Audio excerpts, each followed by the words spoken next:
4장 4절로 20절 말씀, 오늘 본문 중에 4장 19절을 우리 강지민 자매님께서 말씀 카드로 뽑으셨는데, 이 19절의 뿌리가 4장 4절로부터 시작이 되기 때문에 이 본문을 4절부터 20절까지 선택을 했습니다. 주 안에서 항상 기뻐하라. 내가 다시 말하노니 기뻐하라.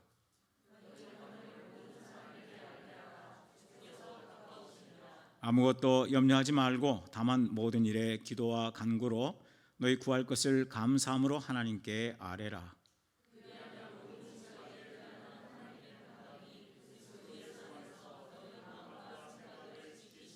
끝으로 형제들아, 무엇이든지 참되며 무엇이든지 경건하며 무엇이든지 옳으며 무엇이든지 정결하며 무엇이든지 사랑받을 만하며 무엇이든지 칭찬받을 만하며 무슨 덕이 있든지 무슨 기림이 있든지 이것들을 생각하라.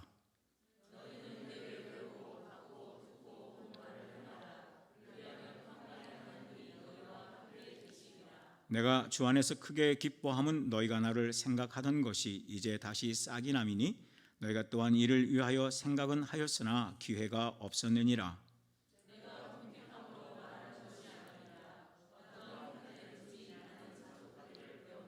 나는 비천에 처할 줄도 알고 풍부에 처할 줄도 알아. 모든 일 곧 배부름과 배고픔과 풍부와 궁핍에도 처할 줄 아는 일체의 비결을 배웠노라.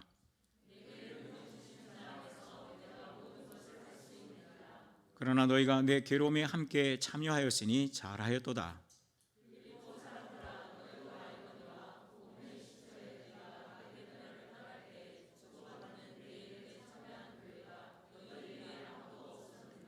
데살로니가에 있을 때도 너희가 한 번뿐 아니라 두 번이나 나의 쓸 것을 보내었도다.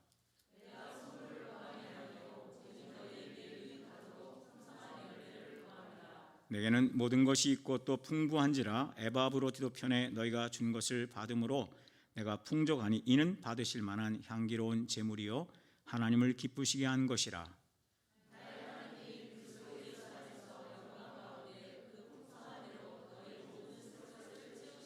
다 같이요. 하나님 곧 우리 아버지께 세세 무궁하도록 영광을 돌릴지어다. 아멘. 자리에 앉으시겠습니다.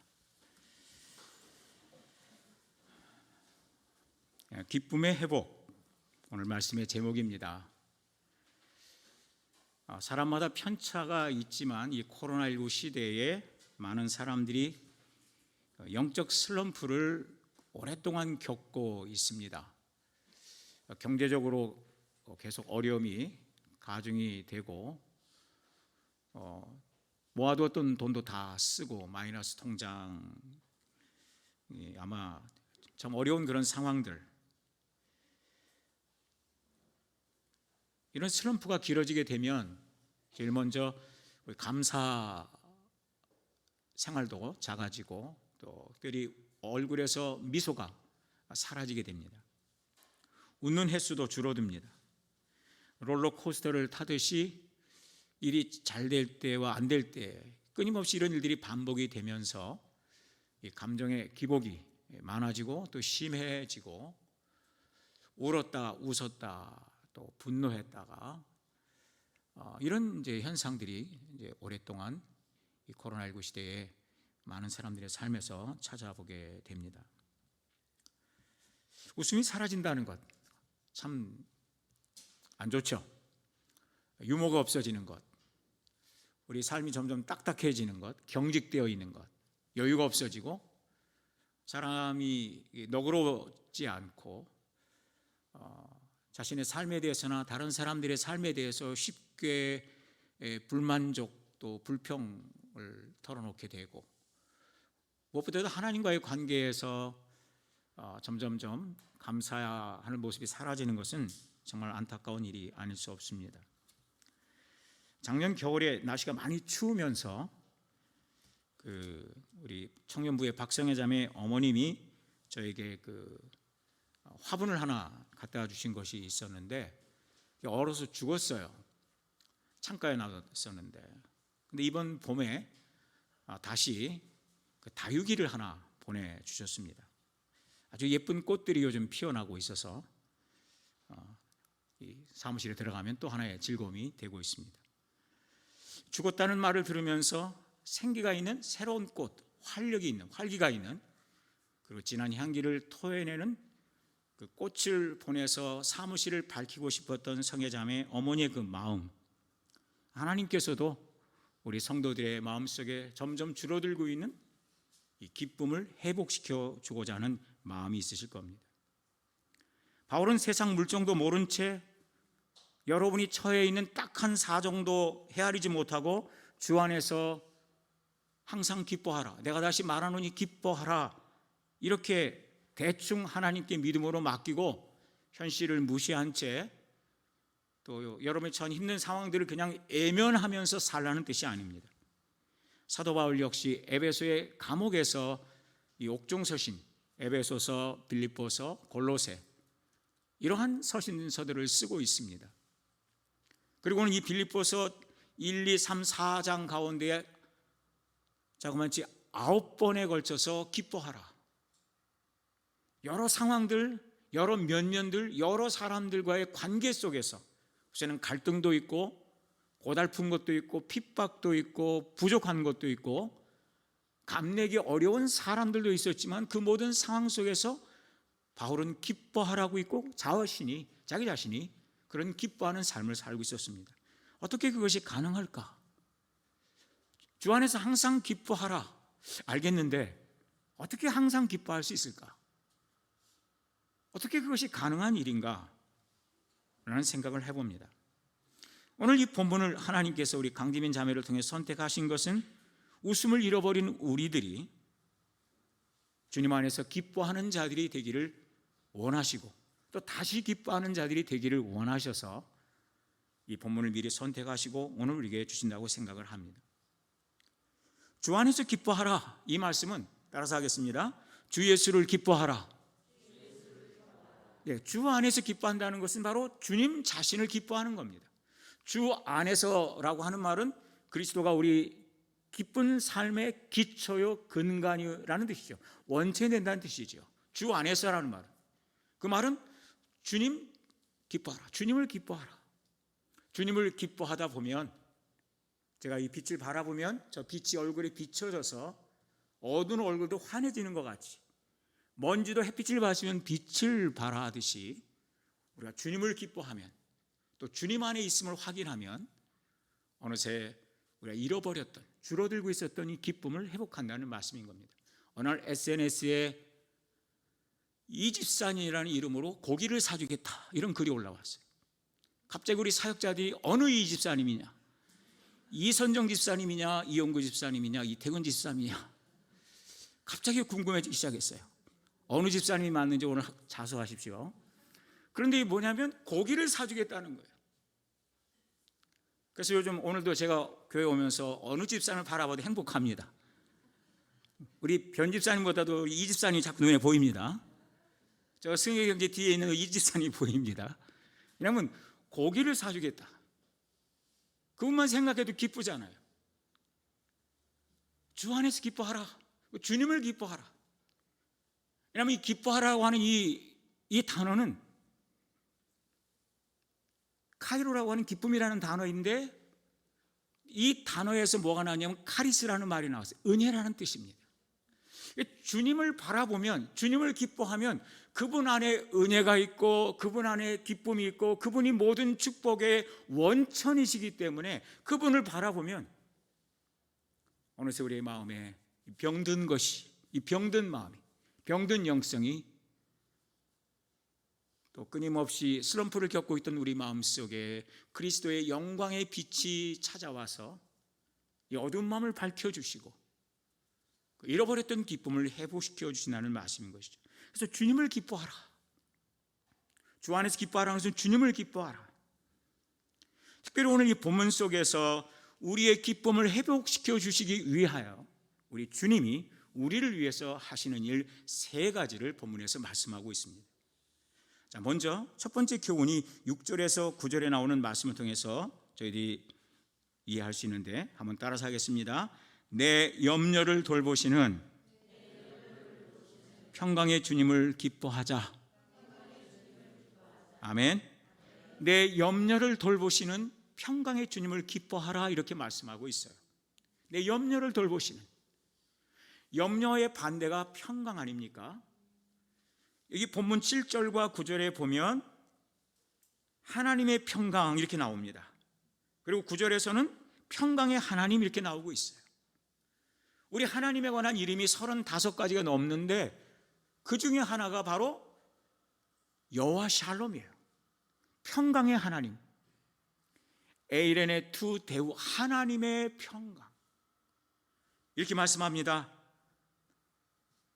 너희는 아무것도 염려하지 말고 오직 모든 일에 기도와 간구로 너희 구할 것을 감사하면서 하나님께 아뢰라. 그리하면 하나님의 평강이 너희 마음을 지배하리라, 이렇게 말씀하고 있어요. 아무것도 염려하지 말고 평강의 하나님이 우리의 염려를, 걱정과 근심을 처리하실 수 있도록 평강의 하나님을 기뻐하라고 말씀하고 있어요. 우리가 하나님을 바라보는 그 시간이 많아질수록, 평강의 하나님에게 집중할수록 걱정과 근심은 우리의 삶에서 작아지고 옅어지고 감당할 만한 것이 되고 극복하기 쉬운 것으로 변한다는 말씀인 것입니다. 노심초사하는 우리들에게 아무것도 염려하지 말라 명령하고 있어요. 여러분이 매일같이 몹시 마음을 쓰고 애태우고 마음이 흔들리고 이러지도 저러지도 못하는 이런 가득한 모습으로 계속 살아가는 것은 주님께서, 우리 하늘 아버지께서 원하시는 모습이 아니에요. 우리는 고아가 아니에요. 하늘 아버지 모시고 있는 아들들이요 딸인 것입니다. 아무것도 염려하지 말라라고 하는 이 말은 헬라어에서 메림나오라는 단어를 쓰고 있는데, 그 말은 자기 스스로 목을 졸라서 질식시켜 사망에 이르게 한다는 뜻이에요. 염려란 무엇이냐? 근본적으로 질식시키는 거예요. 이 목을 조르면 숨을 못 쉬는데 이 숨을 못 쉬고 있는 이 상황을 우리가 공황이라고 합니다. 공황 상태라고 하죠. 엘리베이터 안에 들어가면 공황 상태에 있는 사람이 있습니다. 혼자 있으면 공황 상태에 있는 사람이 있습니다. 답답해오고 숨이 막히고 호흡이 거칠어지고 심장이 벌렁거리고 식은땀이 나고 죽을 것 같은 상황. 염려라는 것이 그런 거예요.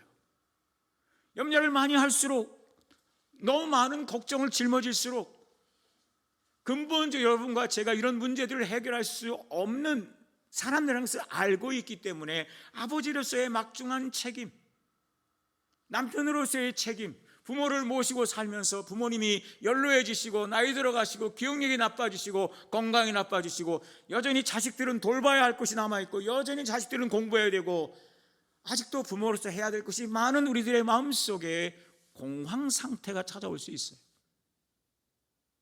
숨이 안 쉬어지는 거예요. 찬송이 안 불러지는 거죠. 그럼 죽어요. 사망밖에 없어요. 그래서 사람들이 극단 선택을 하는 거예요. 자식들에게 미안하다, 부모님에게 미안하다, 나는 감당할 수 없다. 그럼 오늘 뭐라고 말씀합니까? 아무것도 염려하지 말고, 아무것도 염려하지 말고. 왜냐하면 우리에게, 여러분에게 평강의 하나님이, 하나님의 평강이 준비되어 있기 때문에 오늘 여러분의 삶이 하나님의 평강으로 채워지기를 주의 이름으로 축원합니다. 하나님은 여러분에게 평강의 하나님, 평강을 주시는 아버지가 되고 싶어 하세요.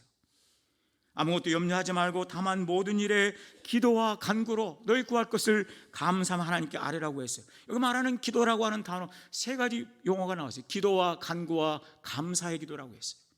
첫 번째 나오는 기도는 프루시키라고 하는 단어인데 경배의 기도예요. 하나님 앞에서 나가서 기도할 때 먼저 그분이 어떤 분인가를 생각해 보라는, 그분의 사랑, 그분의 능력, 그분의 인격, 그분의 성품. 여기는 이 집사님도 생각하면 종종 사역자들에게 고기를 사주시는, 저기는 이 집사님도 얼마나 사역자들을 배려하고, 지난주에도 여기 밑에 있는 유명한 어느 그 불고기집에 가서 사역자들 다 사주겠다고 데려가시는데 그날 모든 청년, 모든 사역자들 다 사주신 분은 박경린 공대현 집사님 거기 사주셨어요. 어쨌든 생색을 내셨어요. 근데 생색만 내시는 분이 아니라 실제 많이 사주세요. 이분들을 생각하면 기쁘지요. 왜냐하면 저분들은 섬기려는 마음이 있고 도우려는 마음이 있고 격려하는 마음이 있어요. 우리 이선종 집사님 가족이 사역자들에게 한동안 식사를 준비해 와가지고 한 번도 보도 못한 그런 김밥도 싸우셔가지고 섬김해 주셨어요. 요즘 사회가 너무나 코로나 때문에 그래서 요즘은 잠시 중단하고 있지만 늘 사역자들 섬기려는 마음들이 계세요. 어떤 분들을 생각해도 우리 마음이 기뻐지고 의지가 되고 힘이 나는 것 같이 하늘 아버지가 평강의 하나님이라고 했어요. 그분 앞에 오래 서 있으면, 그분을 바라보고 있으면, 그분을 경배하고 있으면 우리의 눈과 시선이 그분의 능력, 지혜, 성품, 인격을 바라보고 있으면 우리 하나님께는 우리의 문제가 아무것도 아니구나, 내가 죽을 것 같고 내가 숨이 안 쉬어지게 만드는 이 심각한 문제도 하나님 앞에 서면 작은 것이구나, 이런 것들을 깨달으면서 어느 순간에 우리의 마음속에 하나님의 평강이 다스리게 될 줄 믿으시기를 바랍니다. 평강의 하나님, 그분이 하나님의 평강으로 우리를 축복하실 수 있기 때문에 우리의 염려를 돌보시는 주님께 나아가셔서 먼저 그분을 경배하시기를 바랍니다. 그런 다음에 두 번째 나오는 간구라는 말은 헬라어 데시스라는 말인데 탄원한다는 뜻입니다. 야곱처럼 탄원하십시오.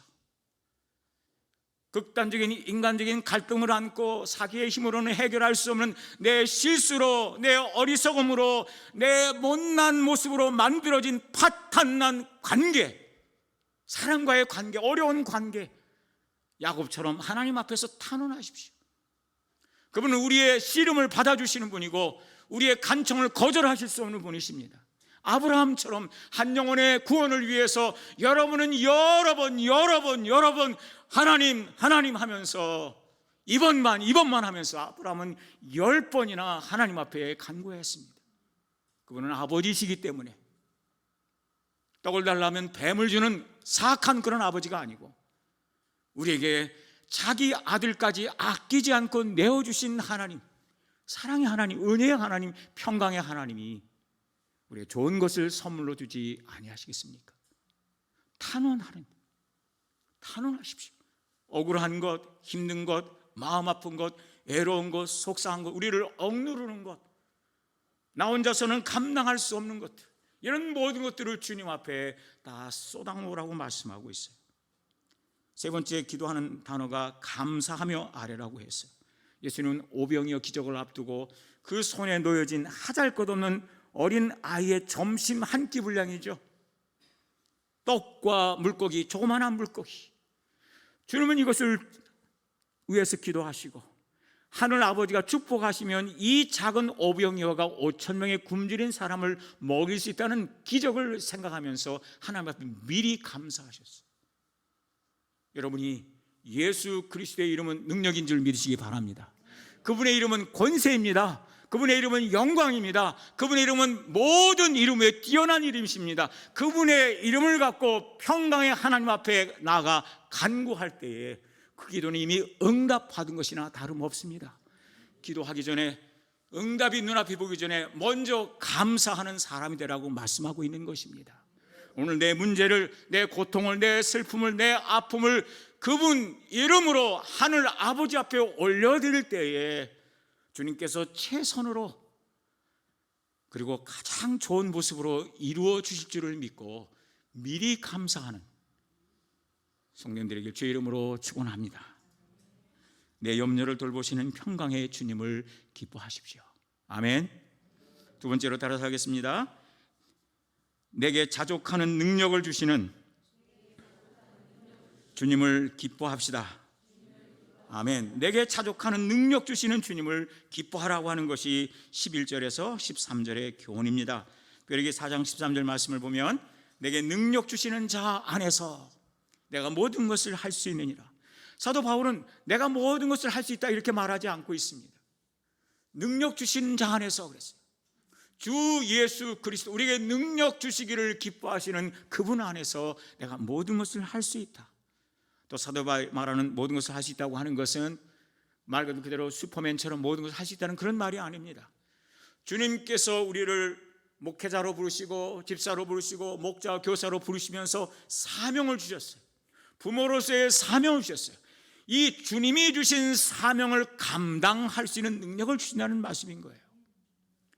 그래서 사도 바울은 그 능력의 의미를 이렇게 11절 이하에서 설명을 하고 있어요. 제가 제 언어로 바꾸어서 읽어보겠습니다. 나는 어떠한 형편에든지 자족하기를 배웠습니다. 그것은 그리스도의 능력이 있었기 때문입니다. 나는 비천에 처해도 지나치게 염려하거나 낙마하거나 비굴해지지 않는 것은 그리스도의 능력이 있기 때문에 가능합니다. 물질적으로 풍부하게 되어도 거만하거나 방심하여 다른 형제들의 어려움을 외면하거나 돈을 사랑하지 않는 것은 그리스도의 능력 때문입니다. 배부름과 배고픔과 풍부와 궁핍에도 마음이 평안하고 감사할 줄 아는 일체의 비결을 배운 것은 그리스도의 능력이 역사하고 있기 때문입니다. 내가 가진 것이 무엇이든 적든 많든 내가 어디에 있든지 나를 지금의 나로 만들어주시는 분, 하나님의 은혜로 살아가게 만들어주시는 분, 나를 미워하는 사람들을 다시 찾아가서 복음을 전할 수 있도록 나에게 인내하는 사랑을 가르쳐 주시는 분, 나를 핍박하는 사람들을 축복할 수 있게 도와주시는 분, 내게 능력 주시는 그분 때문에 그분이 명하신 사명을 나는 오늘도 감당할 수 있는 것입니다. 모든 상황, 어떤 상황 속에서도 하나님께 감사하며 만족하게 하시는 그 주님을 나는 기뻐합니다. 이런 능력입니다. 이 능력이 여러분의 삶에 나타나기를 주의 이름으로 축원합니다. 내게 능력 주시는 자 안에서 그랬습니다. 우리 사랑하는 부모님들 나이 들어가시면서 우리는 예전만 하지 못합니다. 수입이 줄어들고 건강이 약해지고 인간관계 우리 소중했던 사람들이 하나둘 세상을 먼저 떠나고 어쩌면 상실감이 더 많이 찾아올 수 있는 상황이지만은 이 노년의 삶도 주님께서 견딜만하게 만들어주시고 이것이 은혜의 세월들이 되게 해주시고 그 어떤 젊은 시절보다 더 많은 주님과의 교제가 그분을 알아감과 그분의 능력과 거룩함과 사랑을 경험하는 멋진 노년의 삶들이 되게 하시기를 주의 이름으로 축원합니다. 내게 능력 주시는 자 안에서 내가 모든 것을 할 수 있느니라. 우리에게 능력 주시는 이 주님을 기뻐하시는 우리 함께 가족이 되길 주의 이름으로 축원합니다. 세 번째 마지막 교훈을 따라서 하겠습니다. 내 모든 쓸 것을 미리 준비하시는 주님을 기뻐하라. 여기 14절부터 19절의 말씀의 교훈이 내 모든 쓸 것을 미리 준비하시는 주님을 찬양하라는 것입니다. 그리고 19절 말씀에 나의 하나님이 그리스도 예수 안에서 영광 가운데 그 풍성한 대로 너희 모든 쓸 것을 채우시리라 약속을 하고 있습니다. 여호와 이레 하나님이 특별히 이 약속의 첫 번째 수혜자는 빌립보 교회입니다. 여기 10절에 보면 사도 바울은 선교사로서 이 빌립보 교회 성도들에게 이런 고백을 합니다. 나는 주 하나님 안에서 참 기쁩니다. 여러분이 짐작하는 것보다 훨씬 더 기쁩니다. 왜냐하면 내가 이렇게 기뻐하는 것은 여러분이 다시 나에게 선교사로서 나에게 큰 관심을 보여주었기 때문입니다. 물론 지금까지 여러분이 나를 위해 기도하지 않았다거나 선교사의 나를 생각하지 않았다는 것이 아닙니다. 여러분에게는 그런 선교적 관심을 보여줄 기회가 없었기 때문이었습니다. 여러분이 다시 나를 생각해 주었고 선교하는 첫날로부터 지금까지 계속해서 수시로 나에게 성경감을 보내주었고 내가 겪고 있는 고통을 나누어 줬기 때문에 나는 여러분이 너무나 귀하고 감사하게 생각을 합니다라는 고백을 하고 있습니다. 그러면서 사도 바울은 여기 17절에서 이런 고백을 합니다.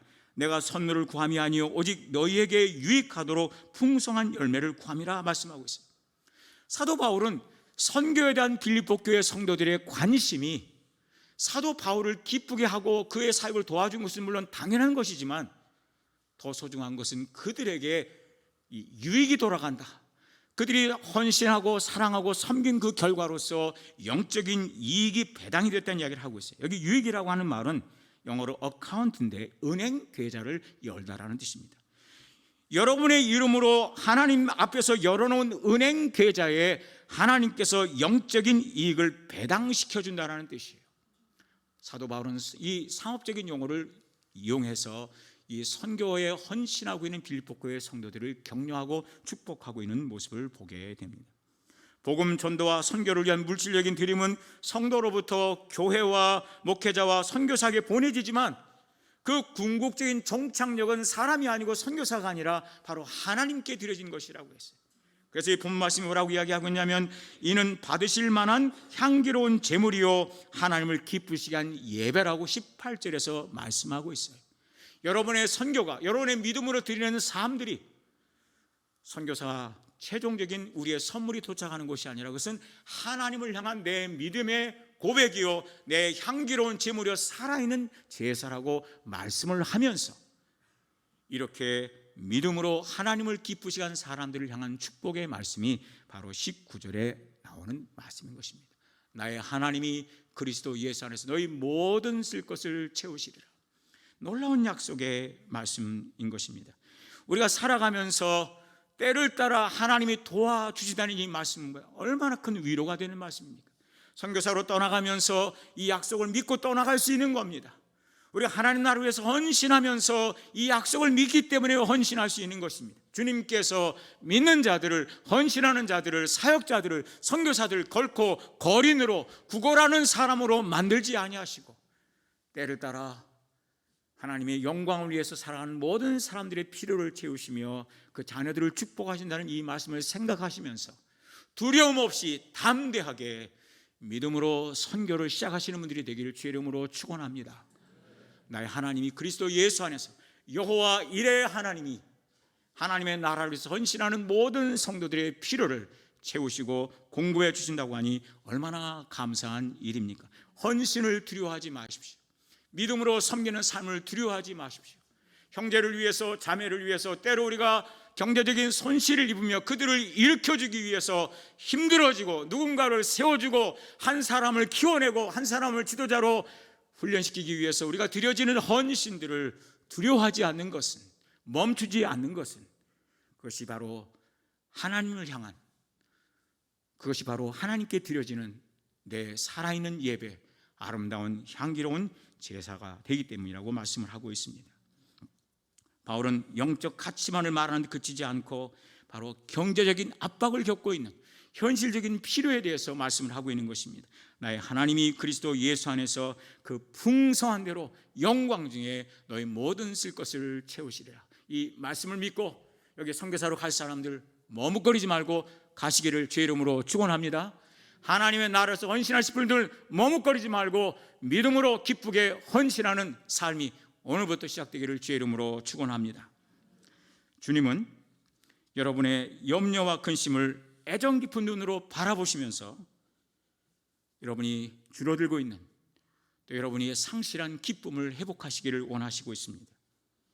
여러분의 능력을 주셔서 어떤 상황에서도 만족하고, 이 불만족의 시대에, 이 불평불만의 시대에 감사와 찬양과 시와 찬미와 그리고 하나님을 향한 경배의 언어로, 그런 찬양으로 여러분의 삶이 변화되기를 하나님께서는 원하시고 있습니다. 하나님은 하나님 나라를 위해서 헌신하는 여러분들의 필요를 잘 아십니다. 때를 따라서 그 모든 필요를 채워주실 것을 믿고 믿음의 아름다운 선교가 시작되기를 주의 이름으로 축원합니다.